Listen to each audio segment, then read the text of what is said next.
agents, and celebrating families. The Cleveland Indians Hall of Fame was established in 1951 and honors the franchise's brightest stars and celebrates the greatest memories that we all share. Tonight, we celebrate our rich history and tradition together as we honor four gentlemen who each made their mark on this franchise. Joining us on the field to honor tonight's inductees, please welcome Cleveland Indians owner and president Paul Dolan and 6 members of the Cleveland Indians Hall of Fame.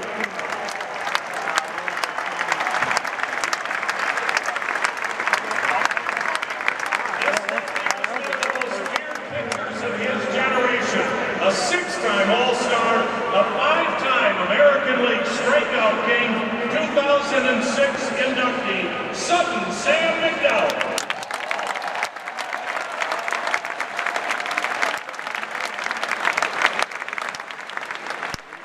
One of the greatest sluggers in Tribe history, this 2-time American League All-Star hit the most home runs in the 60-year history of Cleveland's Municipal Stadium.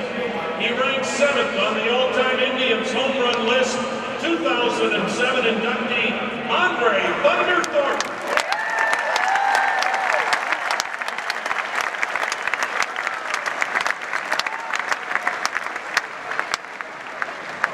He spent 21 seasons in an Indians uniform, 7 as a player, 8+ years as the Tribe's 2-time American League pennant-winning manager.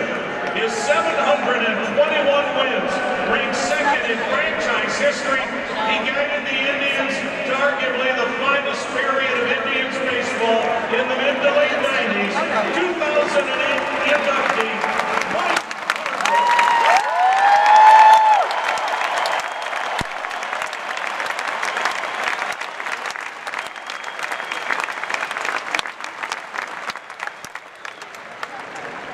Another key piece to the renaissance of the Indians franchise, a 3-time All-Star, a Silver Slugger Award winner, the first player in Major League Baseball to hit a home run from each side of the plate in the same inning, 2013 inductee, Carlos Baerga.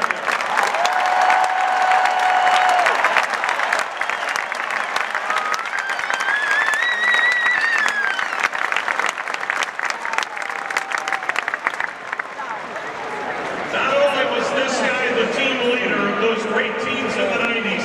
He was the first piece of the puzzle.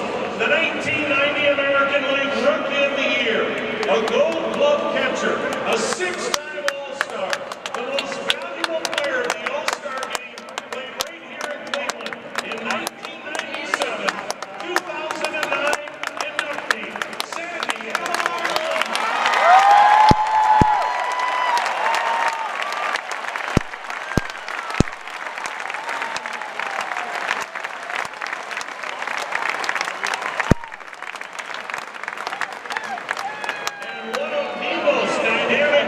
That never played in Cleveland, a 6-time All-Star, a 4-time Gold Glove center fielder, the Indians' all-time stolen base champ, and our line, he should have already been in Cooperstown, 2010 inductee,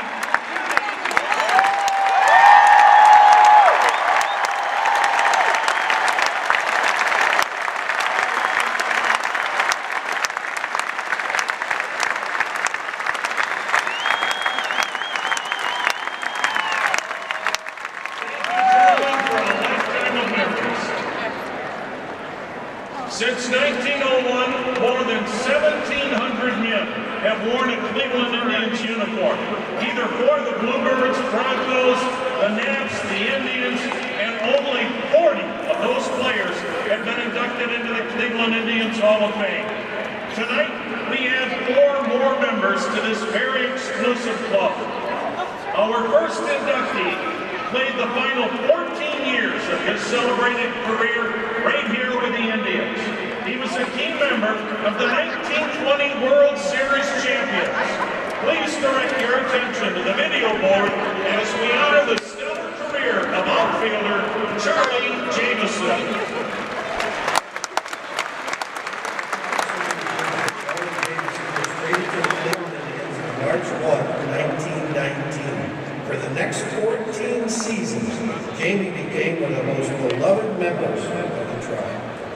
known by fans as Ball Hawk, Jameson batted .333 in the 1920 World Series. In Game 7, he had 2 hits, an RBI, and a run scored to lead the Indians to the franchise's first title.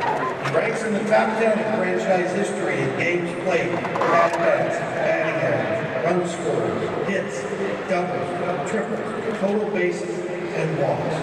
Jamie led the major leagues twice in singles in 1923 through 1924, leading the American League in hits in 1923. On May 11, 1929, fans celebrated Charlie Jameson Day at League Park. Following a stellar career, he retired in 1932 at the age of 39 with a career batting average of .303. Wow. Charlie Jameson passed away on October 27, 1969, but his achievements live on as a member of the Cleveland Indians.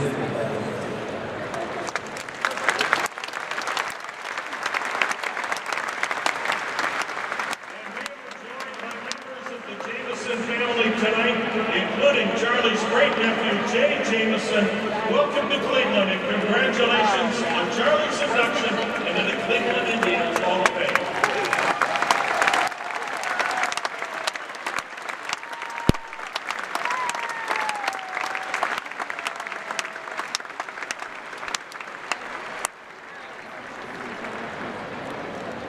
This next gentleman is widely regarded as one of the game's all-time greatest players, but he is far more remembered in Cleveland as a pioneer.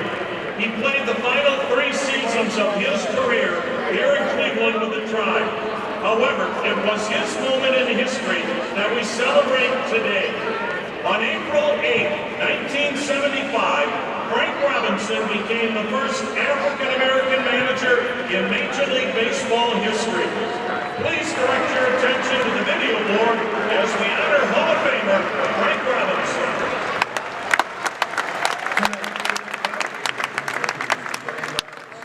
1975 became the first African-American manager of a Major League Baseball team, the Cleveland Indians.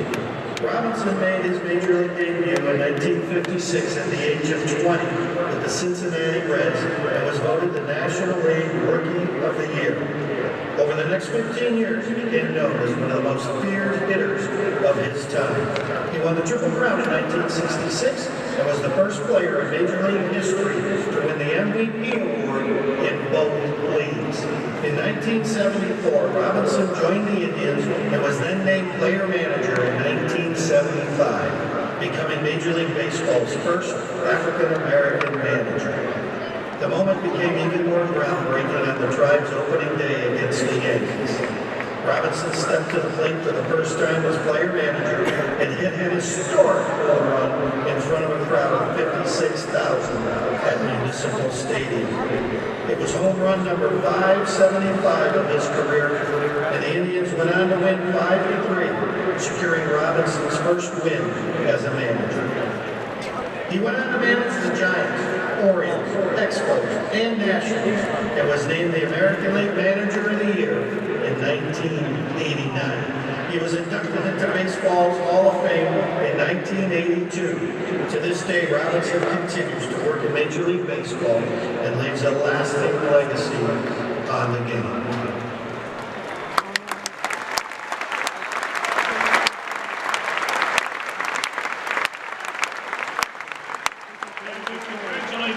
Thank him for all that he has done for the game of baseball. Our next inductee was one of the most feared hitters in the game of baseball during his prime. We all remember his remarkable 1995 season when he should have been the American League's MVP, the first in baseball history with 50 homers, 50 doubles in a 144-game season. It's a record that still stands today. He ranks second in club history with 242 home runs. Please direct your attention to the video board as we celebrate the career of outfielder Albert Bell.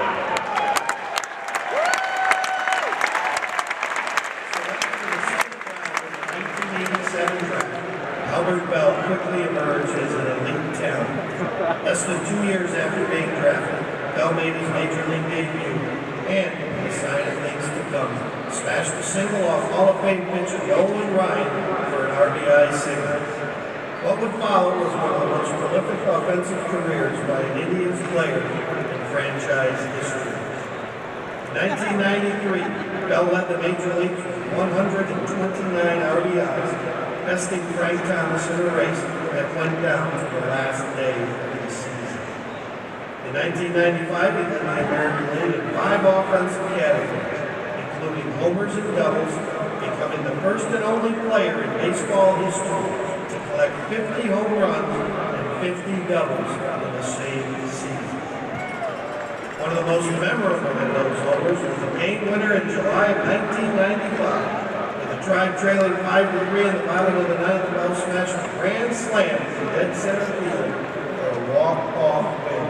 He would go on to power 4 home runs in the 1995 postseason. He was a four-time All-Star, a four-time Silver Slugger, and ranked second all-time in home runs and slugging percentage, and 10th in RBIs. We salute the powerful Albert Bell on his induction into the Cleveland Indians Hall of Fame.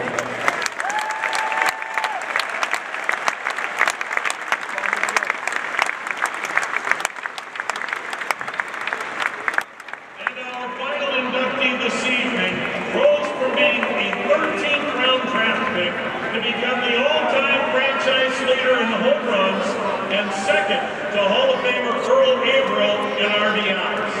He was a 3-time All-Star with the Indians, 4 times finished in the top 10 in American League MVP voting.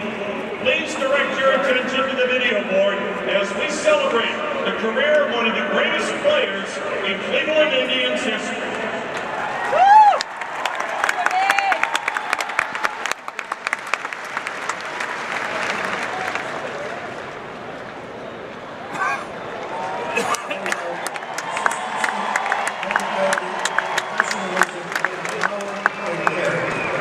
Joined the organization as an 18-year-old in 1989 as a 13th round draft pick out of Illinois Central College, a 333rd player selected in the draft. Tireless hard work.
still get chills, I still get chills when I hear that chant.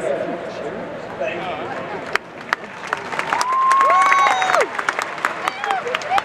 It's an honor to stand here today as a Cleveland Indians inductee to the Hall of Fame. The years I spent here in Indians uniform were so special to me, and the city and the fans will always hold a huge piece of my heart. Thank you.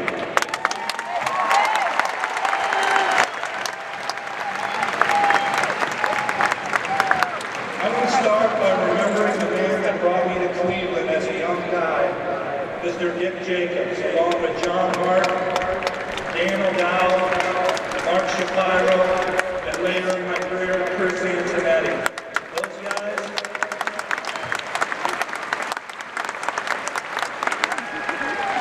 Those guys worked countless hours to try to get our club to win a championship, and we're all so grateful that they did. I want to thank the Thome family for the incredible statue and now for this great honor. What an incredible couple of years it's been. I hope at the end of the day that I made you proud by wearing the Indians uniform. Thank you.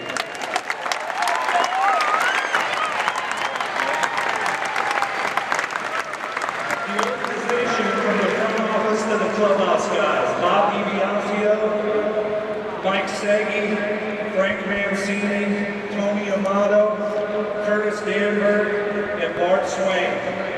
You look at these guys, they've been in this organization for years and years, and I think it's a testament not only to the organization, but these guys that have stuck around for so long. So let's give them a round of applause.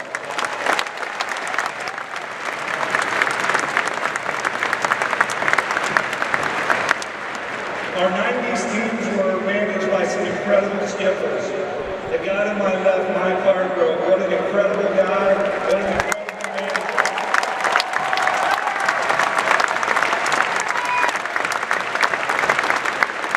The other is Charlie Manley, and I think you all know what Charlie means to me as a hitting guy. Later he got to manage here. Both of those guys played a big part in teaching me not only what it was like to compete on this field, but to be a gentleman and try to act well off it as well. Thank you. My teammates, what can I say? The 90s were so magical. I don't think we all knew what we had until now we reflect and we look back. But I got to tell you, you don't receive a statue, you don't receive a Hall of Fame honor without having great teammates with you. And I love you guys like brothers. I wish we could go scrap it on and do it again. Because I got to tell you,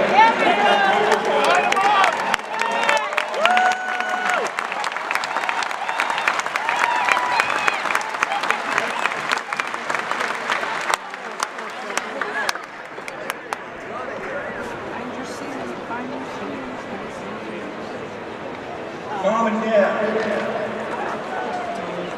you probably saw my mom smiling on the boulevard. You know, every day she would come and she just was a joy of life. Dad, he was probably sitting down the left field line or right field line dissecting my swing at some point, telling me what I needed to do. Having parents like this, growing up and watching them and how they treated my brothers and sisters and how they treated me, I'm so grateful that I had parents like that. Dad's here tonight. I love you, Dad. What do you say?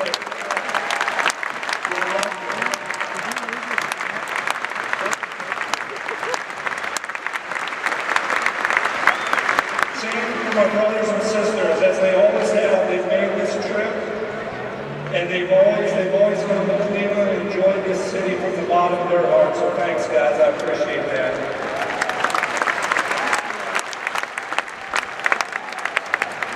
Cleveland will always hold a special place for me in my heart. You know, I met my wife here. We had a chance to have our daughter, Lila. So for me, Cleveland will always hold a special place. Now with Landon and having given the opportunity, having spent my whole career together is just such a blessing. I love you guys more than you know.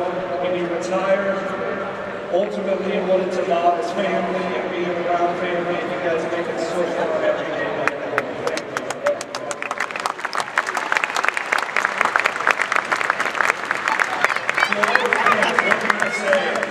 Our family was so thrilled for the city when the Cavs won the championship last night.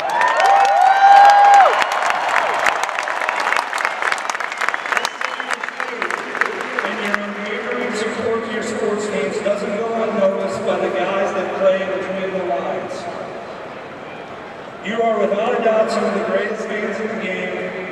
I'm forever grateful to have been part of such a storied part of Cleveland Indians history. Thank you for this great honor.